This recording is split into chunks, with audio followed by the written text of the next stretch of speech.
method of moving points is a geometry problem-solving method used in math competitions. It is basically a cheat code for solving the majority of geometry problems.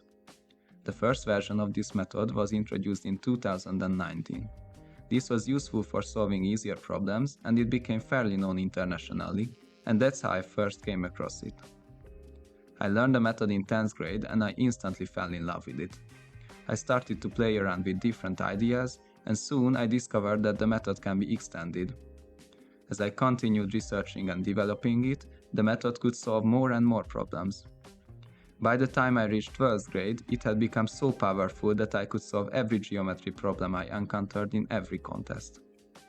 Even the hardest ones, where I had no chance of finding the intended elementary solution, I could still do them with the method of moving points. In this video, I'll first introduce the mathematical concepts necessary to understand the method, then explain how it works, and finally demonstrate it with an example problem from the International Mathematics Olympiad. Keep in mind that this video is not mathematically precise. The goal here is to give you a clear and intuitive insight into the method. I'll only present the basics of the method here, but you can find all the extensions in the description. The idea of the projective plane comes from perspective drawing. The projective plane is the expansion of the usual plane with infinitely far points, where the parallel lines intersect. These are the so-called ideal points. Every direction has a unique ideal point, except opposite ones, because they share the same ideal point. All the ideal points lie on a single line called the ideal line.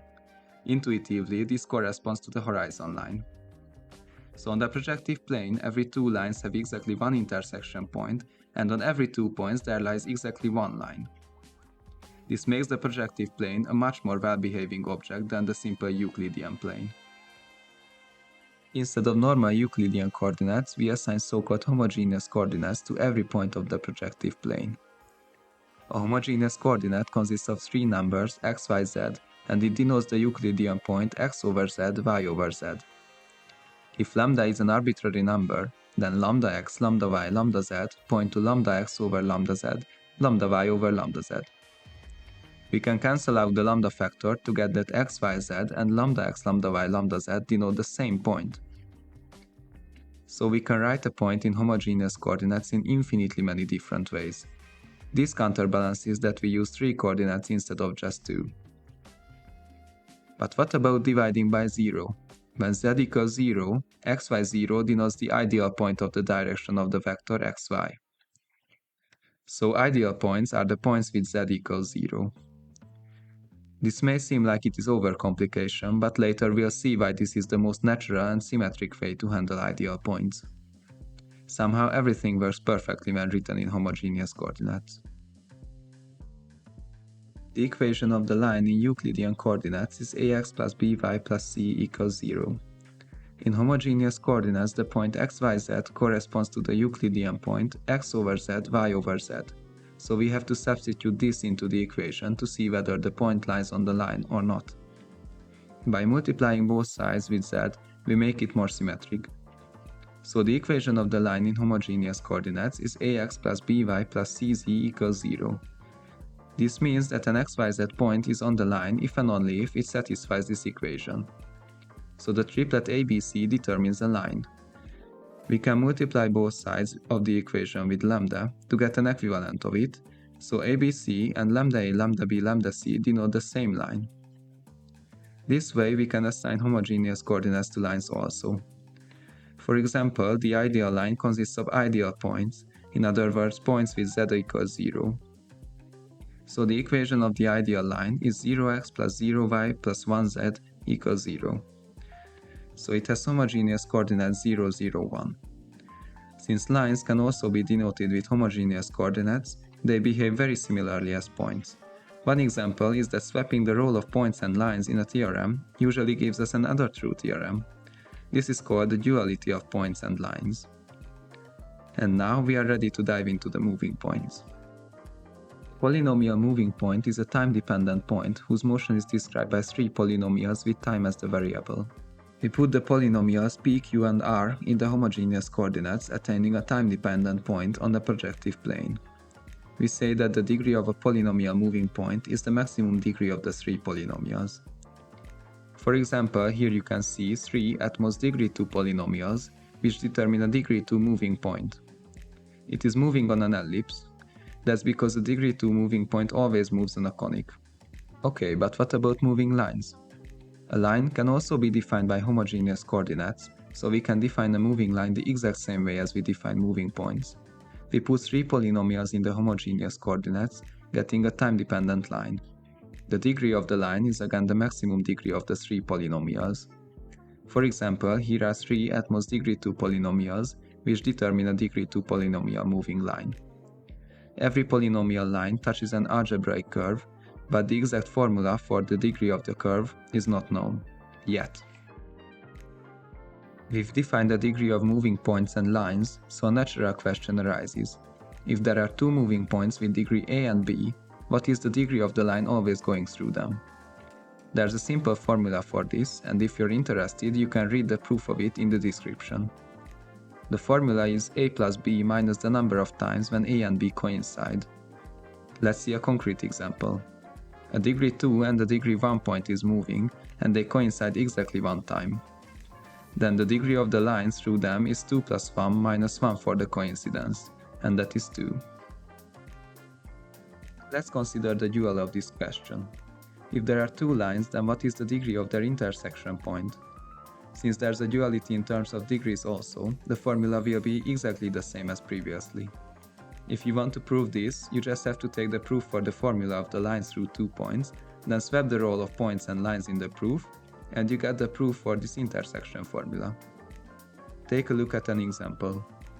2 lines are moving with degree 1, and they don't coincide, so the degree of their intersection is 1 plus 1 minus 0 equals 2. Next, we want to find out how homotheties affect the degree of points and lines. Homotheties include translation, rotation, scaling, and also mirroring. The situation is quite simple because homotheties preserve degree. This means that if we have a degree n moving point or line, and we apply a homotety on it, then the image will also be degree n. When it comes to handling moving points on conics or circles, we have a very useful tool, the Mászó-theorem. To avoid questions, note that the degree of a moving point on a conic is always even. Mászó-theorem states that if 2 points with degree A and B are moving on the same conic, then the line through them has degree A plus B over 2. And again, the proof can be found in the description. Recall the formula for the degree of lines through 2 points. It's A plus B minus the number of times when A and B coincide. In fact, Mászó-theorem states that A plus B coincide exactly A plus B over 2 times. It's not too surprising that they coincide a few times, since they share the same locus, but the theorem gives an exact number of this. This can save a lot of time in contests, because it allows us to calculate the degree of the line without having to check manually the number of coincidences. Let's see a concrete example.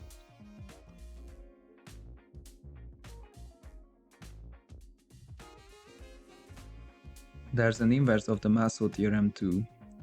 It's needed when there's a point moving on a conic and the line always going through the point. We know both of their degrees, and we want to find out the degree of the second intersection point. The statement is that the second intersection point has a degree such that the Mászó-theorem holds.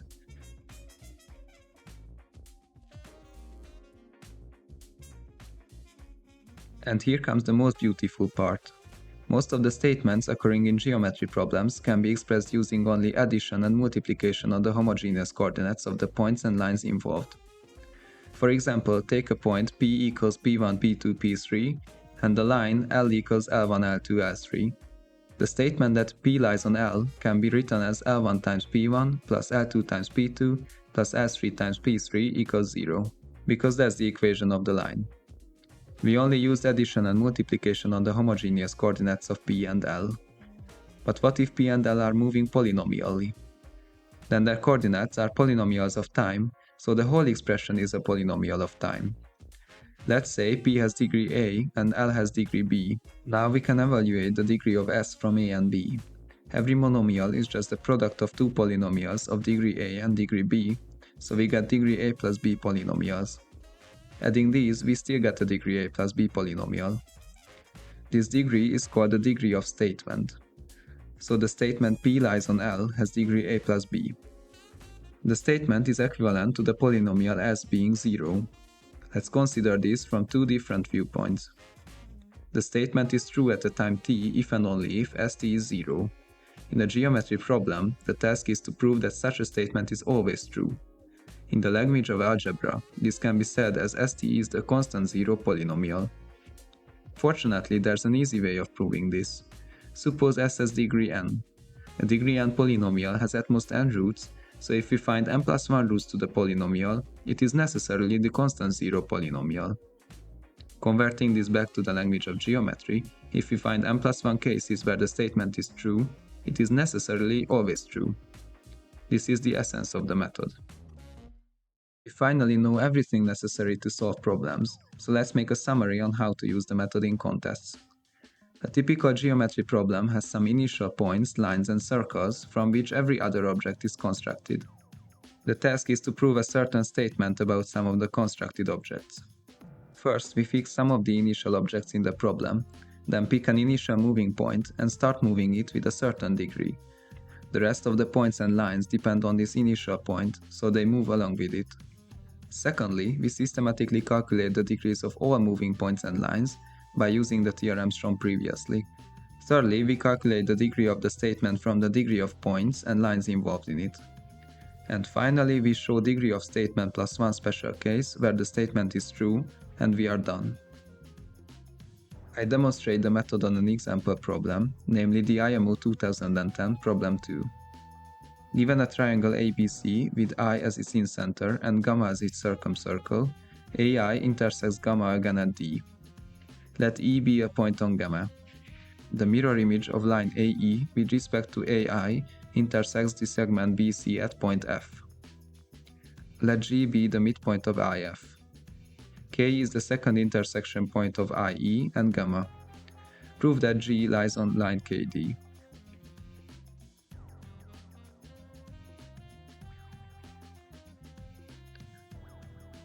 Let's fix ABC, gamma, I, and D.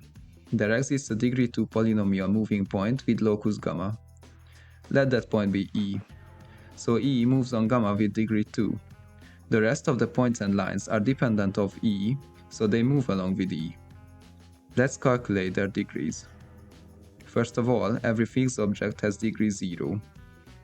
By Mászó-theorem, line AE has degree 0 plus 2 over 2 equals 1. Line AF is the mirror image of AE with respect to the axis AI. Mirroring preserves degrees, so the degree of AF is also 1. F is the intersection of the fixed line BC and degree 1 AF, and they never coincide, therefore F has degree 0 plus 1 minus 0 equals 1. By applying ratio 1 over 2 scaling with center I on F, we get G. Since scaling preserves degrees, G has the same degree as F, and that is 1. Line IE has degree 0 plus 2 minus 0 equals 2. Now we know the degree of E and line IE, so by the inverse Mászó-theorem we can calculate the degree of K. If K has degree D, it must satisfy the Mászó-theorem, so D plus 2 over 2 is 2. So K has degree 2. K and D coincide exactly once here. Therefore line KD has degree 0 plus 2 minus 1 equals 1. The statement is that G lies on line KD. G has degree 1 and KD has degree 1 too. The degree of the statement is the sum of these, so that's 2. Therefore we need 2 plus 1 special cases where the statement is true, and with this we prove that the statement is always true. First case is when E equals D. Every moving point will be on line AD in this case, so G is on line KD obviously. Second case is when E equals B, here F equals C. Also, K becomes the midpoint of shorter arc AC, and from elementary geometry we know that A, I, and C are on a circle with center K. So K is on the perpendicular bisector of segment IC. Similarly, D is the midpoint of the shorter arc BC, and therefore by the same reason D is also on the perpendicular bisector of segment IC. Now the line KD obviously goes through the midpoint of Fi, which is G, And that is the statement. Lastly, the third case is when E equals C. This is symmetric to the previous case, so everything goes the same way. So we solved an IMO problem too. However, to be able to solve harder problems with this method, it's important to practice a lot. But don't worry, I made a document for contestants, which you can find in the description. It contains the theorems, their proofs, all the tricks, and lots of useful exercises, so check it out. I still do research in this topic, and there are quite a few open questions, so if you're interested or have any ideas about the topic, please reach out to me by email. Thanks for watching, hope you enjoyed it.